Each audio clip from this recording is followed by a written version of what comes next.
Mesdames, Mesdemoiselles, Messieurs, bonjour. Vous êtes sur Bethel Online, première édition. Nous sommes confrontés à une situation très difficile et très compliquée en ce moment, et ce qui nous pousse à vous proposer ce genre de produit pour que nous puissions rester en relation et en contact avec vous. Le monde, pratiquement le monde entier, est à l'arrêt, et nous voyons autour de nous pratiquement toutes les assemblées, les salles en tout cas sont fermées, et même les réunions de maison sont quasiment interdites. Pas déconseillées, mais interdites. Donc il nous a fallu trouver un moyen pour rester en contact avec vous, pour vous continuer à vous encourager et pour continuer à nous encourager nous-mêmes. Et c'est aussi ça aussi le ministère de l'Église, de pouvoir encourager ses membres et de pouvoir encourager au-delà de ses membres, encourager tous ceux qui entendront ce message. En tout cas, nous l'espérons et c'est là véritablement notre volonté et ce que nous voulons mettre en place. Donc Bethel Online, c'est première édition, bien sûr. Il y en aura d'autres et nous vous donnons rendez-vous chaque semaine pour de nouvelles éditions avec un nouveau message, peut-être même une nouvelle thématique, mais on espère en tout cas que ce seront des messages qui vont vous encourager et à persévérer et à garder votre confiance dans le Seigneur. Nous vivons une situation inédite, en tout cas pour notre génération. Les générations qui nous ont précédées ont vécu des pandémies, ont vécu des épidémies, et nous avons vu que l'homme a toujours su réagir par rapport aux agressions qu'il subissait. L'homme a toujours su trouver des solutions à ces problèmes-là, et nous croyons que face au coronavirus, l'homme arrivera également à trouver des solutions, à trouver un vaccin, à trouver des remèdes, en tout cas, pour nous permettre de mieux appréhender ce virus et de mieux traverser cette crise dite sanitaire, qui, au-delà de l'aspect sanitaire, touche également toute l'économie mondiale. Donc les églises sont fermées dans tous les pays, dans notre pays, en Guadeloupe également, et nos rencontres qui étaient si chaleureuses sont suspendues. Donc nous n'avons pas la possibilité de vous rencontrer directement, face à face. Et pour nous, pour moi en tout cas en tant que pasteur, c'est une souffrance, mais j'ai la joie dans mon cœur parce que je sais que ce message vous parviendra et ce message vous fera du bien.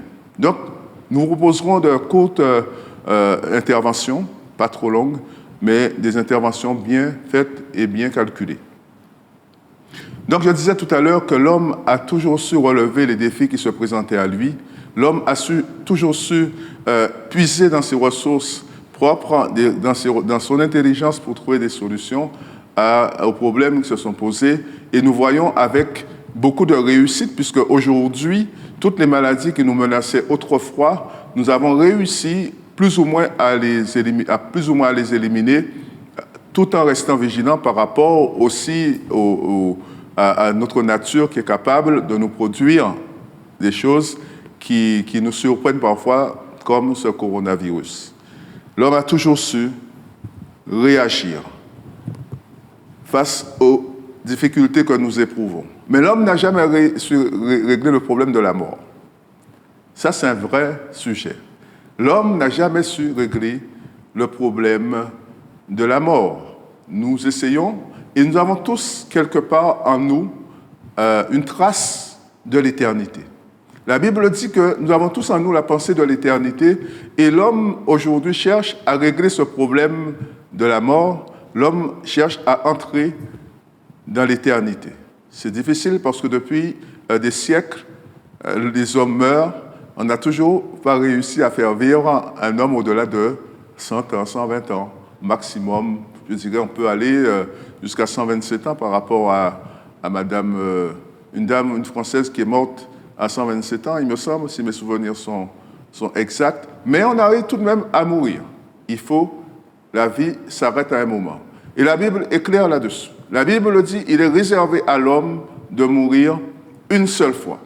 Donc, il est réservé à tout homme, quelle que soit son origine, quelle que soit la couleur de sa peau, quelle que soit l'intelligence qu'il pourrait avoir, quelles que soient les richesses qu'il pourrait posséder, il est réservé à l'homme de mourir une seule fois. Il n'est pas réservé à quelques hommes, il est réservé à tous les hommes. La Bible est claire et la Bible fait autorité en ce domaine et c'est une autorité qui se vérifie tous les jours. Parce que tous les jours, nous entendons des personnes qui meurent de maladies, accidentellement. Et aujourd'hui encore, nous avons entendu, malheureusement, et c'est triste, qu'en France, ces dernières 24 heures, il y a plus de 100 morts dus au coronavirus, en plus des morts, je dirais, entre guillemets, naturelles. Donc l'homme n'a jamais pu régler ce problème de la mort. Et si l'homme arrive à régler le problème de la mort, on pourrait dire qu'on entre dans l'éternité. On entre dans cette éternité. Moi, j'en discute parfois avec certaines personnes qui me disent que l'éternité, c'est le fait de passer de génération en génération et de se reproduire. Donc, quelque part, c'est nous qui continuons à vivre à travers nos enfants. On peut considérer les choses de cette manière. On peut dire que oui, peut-être que l'éternité, c'est cela. Mais ce n'est pas de cela que parle la Bible. Et quand on parle d'éternité, on ne parle pas d'éternité en ce sens-là. On parle d'éternité pour chaque individu, chaque homme, chaque personne vivant dans ce monde est capable d'accéder à l'éternité. Et c'est là où nous arrivons à celui qui a tout accompli, celui qui a tout fait. Il s'appelle Jésus. Il a tout fait, il a tout accompli. La Bible dit que le dernier ennemi qui devait être combattu était la mort. Et la mort a été vaincue en Jésus-Christ. L'homme ne pourra pas vaincre la mort, mais Jésus a vaincu la mort. Et pour preuve, c'est qu'il est mort et le 3e jour après sa mort, il est ressuscité d'entre les morts. Il en est sorti. Et il nous fait une promesse extraordinaire, que celui qui croira en lui, même s'il meurt de manière naturelle, ressuscitera comme lui est ressuscité d'entre les morts. Mais celui qui croira en lui, pas celui qui ne croira pas. Alors aujourd'hui, où nous sommes confrontés à une situation où tout le pays est bloqué, tout le pays est fermé, toutes les convictions que nous avions peut-être sur l'économie, sur le travail, sur les choses, toutes ces convictions sont ébranlées. C'est un moment où nous sommes en train de nous remettre en question. J'entends aussi, à longueur de journée, il y a des personnes qui donnent des conseils, et j'entends quelqu'un, un psychologue, qui dit, mais c'est peut-être le moment de reconsidérer notre vie, de reconsidérer notre parcours, de reconsidérer ce que nous sommes intrinsèquement.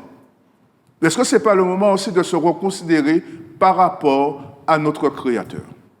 N'est-ce pas le moment de nous poser de vraies questions et nous dire quel est le vrai sens de la vie, puisque tout ce en quoi je me confiais, toutes ces choses, sont en train de s'écrouler. Alors que vais-je faire? Comment est-ce que je vais pouvoir m'en sortir? Puisque le dernier ennemi que je dois affronter, que je vais devoir affronter, que chacun de nous allons devoir affronter, c'est la mort. Quand nous rendrons notre dernier soupir, notre dernière respiration, quelle sera notre espérance à ce moment-là? Quel sera mon avenir à ce moment-là? Moi, je peux vous dire que moi, je suis un chrétien croyant et je crois à la résurrection d'entre les morts et je sais que le jour où je vais mourir, parce que inéluctablement je vais mourir, mais mon espérance restera intacte. Mon espérance n'est pas morte, mais mon espérance est vivante, parce que je ne me confie pas en ce que ce monde est capable de me proposer, mais je me confie en ce que Dieu me dit. Et que me dit mon Dieu? Que dit la parole de Dieu? Dans Jean, chapitre 3, verset 16, il dit, Dieu a tant aimé le monde, Dieu m'a tant aimé, qu'il a fait ce qu'il fallait pour que je ne meure pas, mais pour que je vive. Et qu'est-ce qu'il a fait? La Bible continue à dire que Dieu a tant aimé le monde qu'il a donné son Fils unique, son unique, afin que celui qui croit en lui ne périsse point, mais qu'il ait la vie éternelle. Quelle grâce! Alors je ne sais pas, dans ce moment où chacun tire la couverture sur soi, parce que c'est ce qu'on constate, aujourd'hui, tout le monde a peur de tout le monde, parce que personne n'a confiance en personne, parce qu'on ne sait pas qui est malade. Alors tout le monde se cache de tout le monde. Donc, on voit bien que, quelque part, dès que la difficulté se pose, je me renferme sur moi. Et je ne suis pas prêt, moi, personnellement, à me sacrifier pour qui que ce soit, sinon pour mes enfants. Et la Bible me dit que Dieu, dans son amour pour moi, a donné son Fils unique. Il a donné, il a offert son Fils en sacrifice pour que je ne connaisse pas la mort. La Bible dit, Dieu a tant aimé le monde qu'il a donné son Fils unique afin que quiconque croit en lui ne périsse point, mais qu'il ait la vie éternelle. Moi, je trouve ça magnifique. Je trouve ça merveilleux que quelqu'un puisse donner sa vie pour moi. Je ne sais pas pour toi aujourd'hui.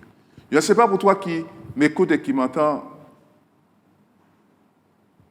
Mais personne n'est jamais venu un jour me dire que si tu as besoin de moi, je suis capable de donner ma vie pour toi. J'ai des amis qui me disent, oui, mais si tu as besoin de nous, on peut... Mais il y a des limites à tout. Il ne faut pas nous déranger à 23h, à minuit, à 1h du matin, parce que c'est au moment où on dort. Mais peut-être que c'est à ce moment-là qu'on aura besoin d'eux. Mais ils ne seront pas là. Mais si tu cries à ton Dieu, lui, celui qui écoute, celui qui ne dort ni ne sommeille. La Bible dit, le psalmiste disait, je lève les yeux vers la montagne, d'où me viendra le secours. Le secours me vient de l'Éternel qui a fait la terre et les cieux.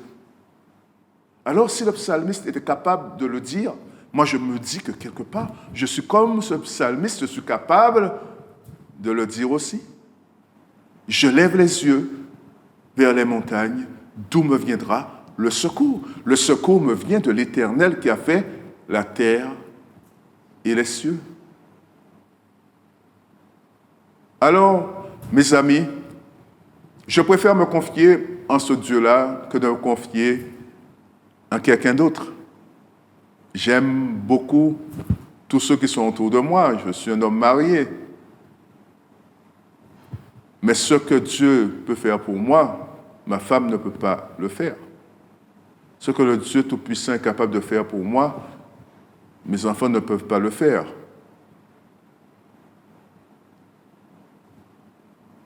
Ma femme ne peut pas donner sa vie, et même si elle donne sa vie pour moi, à quelle fin? Pourquoi? Mais Jésus, lui, a donné sa vie pour que moi je ne meure pas, pour que je vive. Alors moi aussi je ne suis qu'un homme. Moi aussi, j'ai mes faiblesses, mes limites. Moi aussi, j'ai mes moments de doute. Moi aussi, j'ai des questions que je me pose. Alors, si Dieu est si grand, si Dieu est si puissant, si Dieu m'aime tant que ça, pourquoi est-ce qu'on vit des moments aussi compliqués? Pourquoi les choses ne sont pas plus belles? Pourquoi vit-on des moments difficiles comme ces moments-là? Alors, ce sont des questions qui sont tout à fait légitimes, des questions qu'on doit se poser, qu'on se pose et qu'on doit continuer à se poser. Pourquoi Dieu permet-il toutes ces choses dans ce monde? Pourquoi un coronavirus qui se répand à vitesse grand V sur la terre entière et tout le monde ferme ses frontières, tout le monde a peur? Est-ce que Dieu n'aurait pas pu éviter cela? Est-ce que Dieu n'aurait pas pu intervenir avant pour que ce virus ne se répande pas et arrive jusqu'à nous? Est-ce que Dieu, est-ce que? Et une partie de la réponse est dans notre manière de considérer Dieu. Une partie de la réponse est dans notre manière de comprendre Dieu, de voir Dieu, de nous confier en lui. Une partie de la réponse est de notre responsabilité en tant qu'homme. Mais à chaque fois qu'il y a un malheur qui arrive, on accuse Dieu de ce qui arrive, de ce qui se passe dans ce monde. Est-il responsable de ce qui se passe quand on l'a rejeté de nos vies? Est-il responsable de ce qui se passe dans ce monde quand on lui a dit « Sors de ma vie, je n'ai pas besoin de toi, j'ai mieux à faire que de te prier, j'ai mieux à faire que de chercher ta volonté, j'ai mieux à faire que d'aimer les autres ». Est-il responsable de ce qui se passe, quel que soit le lieu dans ce monde où il n'a pas sa place, dans nos maisons, dans nos familles, dans nos cœurs? Est-il responsable de tous ces malheurs? Et c'est pour ça que je suis à l'aise de dire qu'une partie de la réponse, c'est dans le fait que nous avons rejeté Dieu, que nous ne voulons pas de Dieu dans nos vies. Alors la question que je vais te poser, c'est est-ce que ce n'est pas le moment de reconsidérer notre position par rapport à ce Dieu-là? N'est-ce pas le moment de nous remettre en question par rapport à tout ce que nous avons vécu ou fait auparavant? N'est-ce pas le bon moment où tout est à l'arrêt, où nous sommes seuls? N'est-ce pas le bon moment pour nous de rentrer en nous-mêmes et de nous poser la question, qu'ai-je à proposer à ce monde? Qu'ai-je à proposer à ma famille? Qu'ai-je à proposer à mes proches? Sur quoi je suis en train de bâtir ma vie? Est-ce que c'est du solide? Ou est-ce que c'est de l'éphémère? Ce sont des choses qui vont durer ou est-ce que ce sont des choses qui sont passagères? N'est-ce pas le bon moment de revenir à quelque chose de plus durable? Et là, quand on parle de quelque chose de plus durable, on parle d'éternité. On entre dans l'éternité, pas l'éternité telle que le monde voudrait la concevoir, mais telle que Dieu lui-même nous la propose. N'est-ce pas le bon moment? Alors l'invitation que je veux te lancer pour ce jour, c'est est-ce que tu es capable de reconsidérer tes voies et de regarder ce qui est juste? Parce que ton Créateur, le Créateur de l'univers, lui, il sait. Lui, il est éternel. Lui, c'est du solide, c'est du durable. Est-ce que c'est pas le moment pour toi de bâtir ta vie sur celui qu'on appelle le roc séculaire, c'est-à-dire Jésus, celui qui ne sera jamais ébranlé, mais qui demeurera pour l'éternité? Alors je vais te laisser avec ces questions et je t'invite vraiment à apporter des réponses à toutes ces questions. Mais je vais vraiment prier de tout mon cœur. Je te dis, sois béni. Sois béni. Qu'à travers ces quelques paroles, que ton cœur puisse être touché par cette grâce que Dieu veut donner à tout être humain. En tout cas, soyez bénis, vous tous qui m'écoutez. Et que Dieu vous garde.